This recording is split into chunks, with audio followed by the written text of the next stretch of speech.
She laid her mask on the obsidian table. "Mercy for my sister," she said. The tyrant only smiled. "Keep it," he murmured. "I want your face."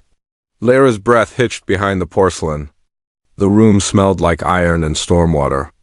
1,000 candles flared in the Hall of Games, lighting the tyrant's throne and the watchers high in the dark.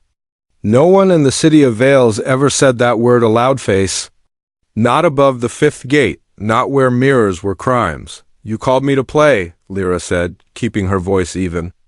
"Name the rules." "The game is cruel," the tyrant said. His name was Lord Kale, but no one used it. They called him the Collector. 3 trials. Win, and your sister walks free? Lose, and I take what you hide? The thing under your mask. Her heart hammered. She thought of Mayna's thin hands clutching the prison grate, of the mark the warden drew on her skin, a spiral that meant the mines. "What are the trials?" "Sight, speech, and silence," he said. He rose, and the candles bent toward him as if pulled by a tide. His own mask was black glass, simple, perfect. First trial, see? The hall shifted. The table melted into a round trench, and a mirror rose from the floor, tall as a door. It was veined with gold cracks, and in it Lyra saw herself as smoke. "Look," the tyrant said. "Tell me what you are." "Lyra of the Outer Hearths," she said. "A courier. I keep my promises." "Not enough," he said. "Look deeper." She stared. In the mirror she wore her mask, white and plain, the one her mother had smoothed over her cheeks the day the masks were sworn. She remembered the old warning, "Never show your face where the sky can see you." The sky remembers. "What do you want me to say?" She asked. "I want the truth no law can bind," the tyrant said softly. "What do you fear?" "I fear failing her." The words broke from her like ice. "I fear that if I bend, I will break." The mirror vibrated. The gold cracks flashed and the smoke image steadied. Lyra's stomach calmed, just a little. "Good," said the tyrant. "You can see yourself." Trial 1 passed. Murmurs crawled along the upper seats. The collector flicked his fingers. Second trial, speak. A clock made of ribs unfolded from the ceiling. Every tick was a blade sliding into a sheath. A ring of masks spun around Lyra, each painted with a different emotion: grief, joy, rage, hunger. A voice whispered from each one: "Leah, thief, savior, curse, choose one," the whispers hissed. "Give it your name." Lyra reached for the mask of rage. Her hand drifted to the one of grief. No, she stopped, and instead chose the plain face with no expression at all. The empty one. Interesting. The tyrant's tone warmed. "Why?" "Because you want me to perform," Lyra said. "But I am done performing. I speak as myself." She lifted the empty mask and spoke through it. "My name is Lyra. I do not kneel." The rib clock paused. The blades held their breath. Then the candles brightened, as if the room took a gasp. Trial 2 passed, the tyrant said. "You are a song without a chorus. Dangerous." Lyra's knees threatened to shake, but she locked them straight. "Third trial," she said. Silence. The collector nodded. He descended from his dais, slow, graceful, like a shadow finding its body. He stopped an arm's length from her. His voice dropped to one quiet note. "Remove your mask." The watchers rustled. Someone sucked in a breath. Lyra's hands went numb. The law was etched in her bones. Your face is your soul.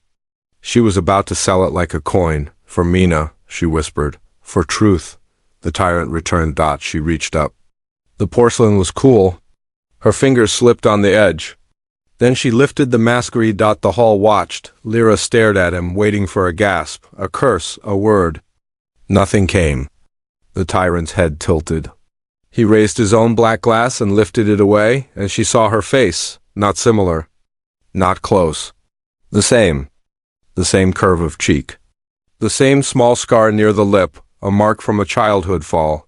Her exact face looked back at her from the tyrant's skull. The hall erupted. Lyra stumbled. The mask trembled in her hand. "What are you?" She breathed. "Honest," he said. "You are mine?" "No." Heat rose in her neck. You wear a stolen skin. It was not stolen, he said. It was promised. A memory jolted through Lyra, her mother's voice the night the masks were sworn. If the sky looks at you, look away. If a mirror looks at you, break it. If a man with your face calls your name, run. She didn't run. This is a trick, she said. An illusion. It is a covenant, he said, softer. Your family made it. To save the outer hearths. The collector takes one face from each generation. The chosen walks to the hall when called. The city survives? Lyra's mouth went dry. My mother would never... She did, he said, and there was something like regret in it. She signed with ash and rain. Your sister wears the mark because she tried to break the call. You came because you could not let her pay. You always come, Lyra, that is your shape. Pain knifed her chest. She saw Mena's laugh, small and bright. She saw the hearths lit orange against night. She saw herself unmasked and the way the room drank the sight with hunger. What happens if I refuse? She asked. The mines take your sister, he said. The blight eats your fields. The masks tear themselves apart. Order collapses. I starve. He paused. And you die without anyone remembering the name that spoke itself? Silence fell again, heavy and old. The rib clock resumed, ticking like teeth. Lyra closed her hand around the porcelain until it creaked. Then free Mena, she said. Take me, take what you claim. End this. The tyrant studied her. I do not want to end it, he said. I want to change it. How? By breaking the last rule?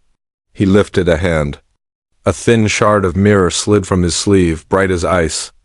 He held it between them, his eyes on hers. If we show our faces to the sky together, the covenant cracks. The city wakes, or it burns. I do not know which. A hush, deeper than fear, swept the hall. Lyra swallowed. She thought of her mother's warning. She thought of every forbidden's tale. A legend whispered from the old street singers rose up, two of one face and the dark or become it. Why me? Lyra asked, and the words shook. Why this? Because you are the only one who doesn't kneel, he said. Because you are mine, and I am yours, whether we like it or not. Torches shuddered. Thunder rolled over the roof. Above, the glazed ceiling showed the night clouds, ripe with lightning. The shard glowed. Lyra reached toward it. Wait, a voice cried from the upper rows. Small, cracked, familiar Mena guards fell back as a narrow figure shoved through. Her sister's mask was split down the middle, tied with wire. Don't, Mena gasped, stumbling to the edge of the trench. Lyra, he's not the collector. He's the mirror. The shard in Kale's hand flashed. The hall threw itself into shadow. Lyra's heart tore between the two faces that were one. Thunder slammed the sky. She touched the shard. Light split the room like a blade. Want the next shock? Hit follow so you don't miss part 2.